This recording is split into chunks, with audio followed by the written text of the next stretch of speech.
Alhamdulillah guys, ya Allah guys. Anu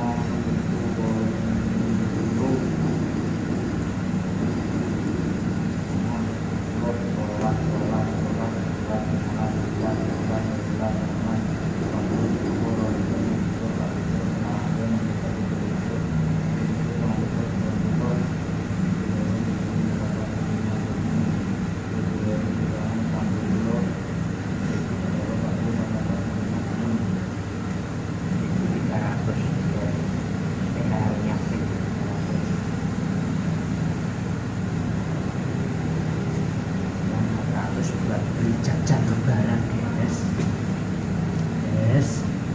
Alhamdulillah guys.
Untuk sekedar informasi ya guys, ini kenapa kok nggak dibenang bisa lurus. Ini kan sampai sana lurus kan, sampai sana lurus karena ininya waktu masangnya itu dibenang dulu. Ini sudut ini sama ini sampai bawah sana. Jadi nanti kalau tinggal pasang lesnya seneng, nggak banyak mikir pergi sana sini apa itu jumbat sana sini. Kalau yang ini nggak dibenang, otomatis ini bisa begini, ini bisa turun bisa naik, bisa turun bisa naik. Jadi kalau dilihat itu bisa bergelombang seperti ini. Oke, sekian dulu, terima kasih infonya. Masih